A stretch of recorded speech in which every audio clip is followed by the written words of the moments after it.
Hi friends, मैं हूं गोविंद और आप देख रहे हैं फिनोलॉजी बाय पीएसजी।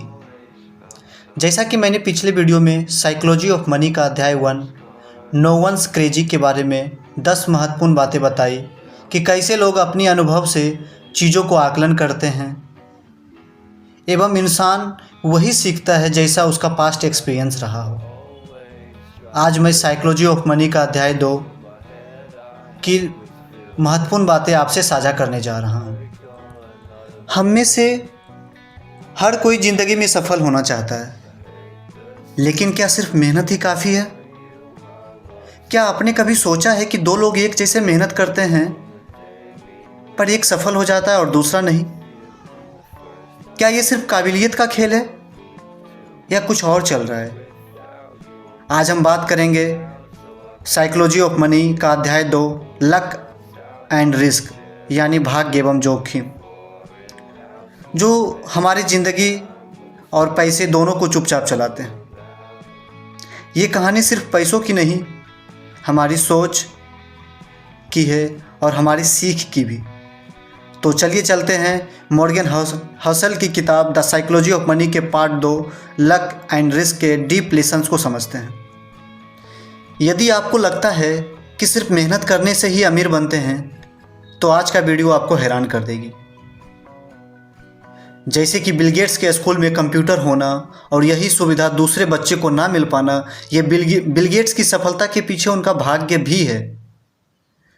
दूसरों के बच्चे का उस चीज़ से वंचित रह जाना, इसी का फ़ायदा बिल गेट्स को मिल गया। आज हम आपको लक एंड रिस्क की पावर को समझेंगे, जो आपको पैसे कमाने एवं बचाने दोनों में हेल्प करेंगे। मॉर्गन हसल का मानना है, जिस तरह सक्सेस में लक का महत्वपूर्ण भूमिका होती है, उसी तरीके से फेल्योर में रिस्क की भी अहम भूमिका होती है। इसको एक सच्ची घटना पे आधारित कहानी के द्वारा समझते हैं। यह कहानी है 3 लोगों की, बिल गेट्स, पॉल एलेन और केंट इवेंस की। जो लोग ये दोनों नाम से परिचित नहीं हैं, पॉल एलेन और केंट इवेंस से, उन्हें मैं बता दूं कि ये तीनों बचपन के ही दोस्त थे, जो कि एक ही स्कूल में पढ़ाई करते थे। कहानी शुरू होती है क्लासरूम के एक कोने से, जहां पर कंप्यूटर के आसपास 3 लड़के बैठे थे, Bill Gates, Kent Evans and Paul Allen. Bill Gates कहते हैं, क्या तुम सोच सकते हो केंट, एक दिन हर घर में कंप्यूटर होगा? केंट मुस्कुराते हुए कहता है, एक दिन नहीं बिल, हम दोनों मिलकर वो दिन लाएंगे। वहीं पास बैठे पॉल एलेन यह सुनकर आश्चर्य से बोलते हैं कि तुम दोनों पागल हो क्या? फिर कुछ देर सोचने के बाद वे बोलते हैं कि लेकिन मज़ा आएगा इस काम में। अगर ऐसा होता है तो इस काम में बहुत मज़ा आएगा। झील किनारे स्कूल में एक छोटी सी जगह थी, जहां कुछ स्टूडेंट ने पहली बार कंप्यूटर छुआ था। वहीं उन्होंने अपना पहला कोड लिखा। बिल गेट्स केंट से कहते हैं, मैं सोचता हूं कि एक दिन हम अपनी कंपनी बनाएंगे। यह सोचते सोचते वह केंट से कहते हैं, नाम क्या रखेंगे केंट? केंट मुस्कुराते हुए बोलता है, गेट्स एंड इवेंट्स टेक। यह सुनकर तीनों लोग हंसी से टूट पड़ते हैं, किंतु जीवन हमेशा एक जैसा नहीं रहता। केंट एक ट्रिप पे घूमने गए थे, लेकिन वहीं पे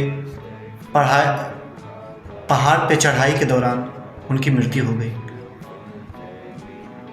जैसे ही यह खबर बिल गेट्स को मालूम हुआ, उनकी आंखों में आंसू आ जाते हैं। वे सोच रहे थे कि उसने मुझसे वादा किया था कि हम मिलकर दुनिया बदलेंगे। केंट की यादों के साथ बिल गेट्स ने अपने सपने को जीवित रखा।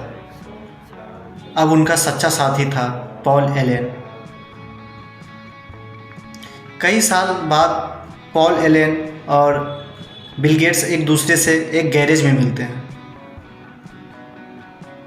पॉल कहते हैं, MS DOS रेडी है बिल, क्या एक नया युग का शुरुआत होने वाला है क्या? बिल गेट्स कहते हैं, चलो पॉल, केंट के लिए यह काम हमें करना होगा, क्योंकि केंट का यह सपना था। कि वह दुनिया बदलना चाह रहे थे। जिस गैरेज में वे दोनों मिले, उस गैरेज के दरवाजे पर लिखा था माइक्रोसॉफ्ट।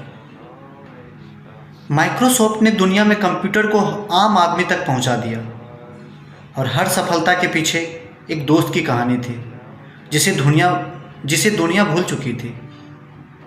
बिल गेट्स एक इंटरव्यू में कहते हैं कि Kent was the best student in our class, smarter than me, and he could have achieved anything. वे बोलते हैं, मैं कभी भी केंट को नहीं भूल सकता। यदि आज वे होते तो माइक्रोसॉफ्ट उनके साथ बनाते, पर उनका सपना मेरे साथ जिंदा रहा। इस कहानी के माध्यम से हमें यह सीख मिलती है कि आपके सपने और दोस्ती दोनों एक दिन दुनिया को बदल सकते हैं, और कभी किसी के जाने से उसके सपने नहीं मरते यदि आप उन्हें जीवित रखते हैं तो। इस अध्याय से जो 10 महत्वपूर्ण सीखने योग्य बातें हैं, उसमें पहला यह है कि हर सफलता में भाग्य का हिस्सा होता है। लक का हिस्सा होना बहुत ज़रूरी है सफलता में।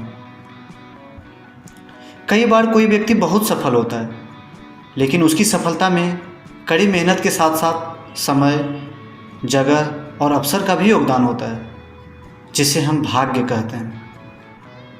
जैसे कि बिल गेट्स अगर उसी स्कूल में ना पढ़ते जहां कंप्यूटर था, तो शायद माइक्रोसॉफ्ट कभी नहीं बना पाते। दूसरा पॉइंट है, हर असफलता में रिस्क का रोल होता है। कुछ लोग मेहनत करने के बाद भी सफल नहीं हो पाते, क्योंकि उनके जीवन में ऐसे रिस्क या घटनाएं आती है जिन पर उनका कोई कंट्रोल नहीं होता। केंट इवेंस, जो बिल गेट्स का पहला पार्टनर था, समय से पहले एक्सीडेंट में मर गए। ये उनके लिए प्योर रिस्क था। कोविड के टाइम में जितने भी इन्वेस्टर स्टॉक्स मार्केट में पैसा लगाते थे, उनका पैसा अचानक से 30-40% फॉल हो जाना, ये भी रिस्क का ही रोल होता है। इस पे किसी का कोई कंट्रोल नहीं है। तीसरा पॉइंट है, लोगों की कहानी पूरी नहीं होती। जब हम किसी सफल इंसान की कहानी सुनते हैं तो हम सिर्फ उनकी कामयाबी देखते हैं, पर पीछे का भाग्य या रिस्क नहीं देख पाते। हम स्टीव जॉब्स की सफलता देखते हैं, पर उन्हें एप्पल से निकाला गया था, ये भी एक बड़ा रिस्क था। चौथा पॉइंट जो हमें इस कहानी से सीखना चाहिए कि हर चीज़ का कंट्रोल आपके पास नहीं होता। आप मेहनत कर सकते हैं, पर नतीजे पर पूरी पकड़ नहीं होती। इसीलिए अहंकार से बचना चाहिए। पांचवा पॉइंट है कि किसी की नकल मत करो। हालात अलग हो सकते हैं। उदाहरण के तौर पे, जैसे कोई स्टूडेंट्स 2 घंटे पढ़कर टॉप कर जाता है और कोई 8 घंटे पढ़कर भी औसत रह जाता है, एवरेज स्टूडेंट रहता है। इसका मतलब यह नहीं कि दूसरा फेल है। हो सकता है कि पहले को सही माहौल या गाइडेंस मिला हो, यानी थोड़ा भाग्य। आप अगर किसी और की रणनीति अपनाते हो तो ज़रूरी नहीं कि वह आपके लिए भी काम करे, क्योंकि उनके भाग्य और रिस्क अलग थे। छठा पॉइंट इस कहानी का यह है कि सिर्फ सफल लोगों से मत सीखो, असफल लोगों से भी सीखो। लोग सिर्फ विनर्स की बात करते हैं, लेकिन फेलियर्स को सब लोग भूल जाते हैं, जबकि इनसे सबक लेना ज़रूरी है, ताकि आप देख सको कि किस गलती से बचना है। सातवां पॉइंट है, कभी कभी हारना भी किस्मत की वजह से होता है। असफलता जरूरी नहीं कि आपकी ही गलती हो। कई बार समय और सिचुएशन हालात के विपरीत होती है। आठवां पॉइंट है, भाग्य और रिस्क जुड़वा भाई हैं। ये दोनों एक जैसे दिखते हैं, पर अंदर से अलग हैं। दोनों ही ऐसे फैक्टर हैं जो हमारे कंट्रोल में नहीं होते। नौवां पॉइंट है कि धैर्य और विनम्रता रखो। सफल होने के बाद मैं ही सब कुछ हूँ यह सोच लेना, यह खतरनाक साबित हो सकता है। समझो कि किस्मत ने भी साथ दिया होगा। और इस चैप्टर का जो आखिरी पॉइंट है वह यह है कि सुरक्षित रहने की सोच ज़रूरी है। पैसा कमाने के साथ साथ रिस्क को पहचानना और उससे बचना भी एक कला है। आप कितने स्मार्ट हैं ये ज़रूरी नहीं, आप कितने सावधान, धैर्यवान और विनम्र हैं यही आपको लंबी दौड़ में सफल बनाता है। इस दुनिया में कोई भी सिर्फ अपनी मेहनत से सफल नहीं होता और कोई भी सिर्फ अपनी गलती से असफल नहीं होता। भाग्य और जोखिम हमारे जीवन के अदृश्य साथी हैं जो दिखाई नहीं देता। इसीलिए सफलता पर घमंड मत करो और असफलता पर खुद को मत कोसो। समझदारी इसी में है कि हम लगातार मेहनत करें, रिस्क को समझें और विनम्र रहें। और याद रखो, सीखना कभी बंद मत करो, क्योंकि किस्मत कब साथ दे दे यह कोई नहीं जानता। यदि आप इन सभी महत्वपूर्ण बातों को याद रखते हुए अपने रियल लाइफ में इसे फॉलो करते हैं तो वह समय दूर नहीं जब आप किसी भी मुकाम को आसानी से पा सकते हैं। यदि आपको ये सारी बातें अच्छी लगी हो तो आप इस चैनल को सब्सक्राइब करना ना भूलें, ताकि मैं हर एक अध्याय का सारांश आपको कहानी के माध्यम से आसान भाषा में समझा सकूं और जितने भी वीडियो मैं अपलोड करूंगा कि आप तक आसानी से पहुंच जाए। Thank you friends.